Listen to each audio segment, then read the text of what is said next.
Hello friends, today we are going to understand how we should learn daily 10-15 minutes from the technical blog. Okay, so as a programmer, you must have to upgrade your skill and it should be consistent. How we can say consistent? Then you should spend at least 10-15 minutes, 30 minutes, 1 hour in a technical to upgrade your technical skill. So let me understand. Let me search together how we can Google it and how we can read the blog daily. Okay.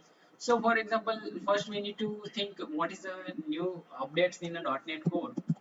Then search any, find out a good blog, and every day start reading a one blog, not more than that, just one blog. So this tutorial teachers is a good blog for the .NET Core, and you can go with any other blog also like a C# Corner and Stackify. So you can just go there and just read the blog. Okay.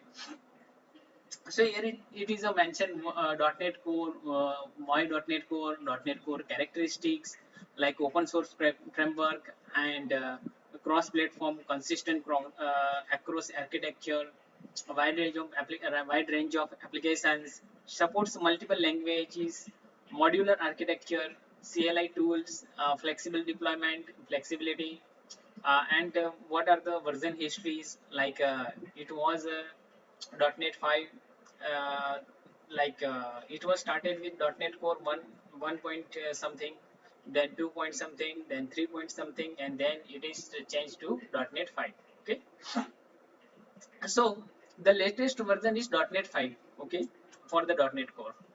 And if we see the .NET Core composition, then it contains the CLI tools, ROSLink, Core FX, Core CLR, then this is a set of tool for development and deployment. Then it is language compiler for C# and VB, Rosling. Then Core FX, set of framework libraries, and CLR, that is a JIT based CLR. Okay, common language runtime, command language runtime, and here they have given certain. Once we read a one blog a day, we will have a lot of understanding. Okay, then if we go to the next level, another block, and we see the comparison between .NET and .NET Core. Okay, so you will find some useful points like a .NET Core advantages are like it is a much more improved version, and also support WPF and Windows Forms.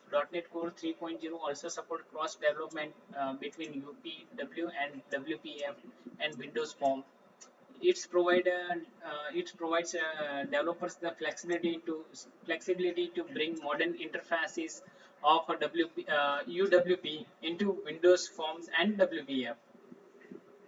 If you are building a new app and your company has approved it, .NET Core is the way to go. .NET Core will continue to get better and better. Okay, so a need for high performance scalable systems.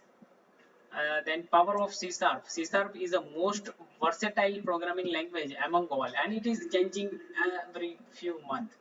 Every minor release of languages introduce some cool and modern features. The current version C Sharp is 8.0 and C Sharp 9.0 have introduced several new features to make programmers' lives easier. Okay, the language is designed to retain a clean, faster, and modern code.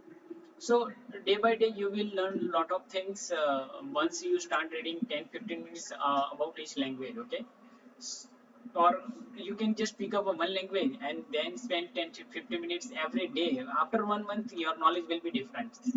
Okay.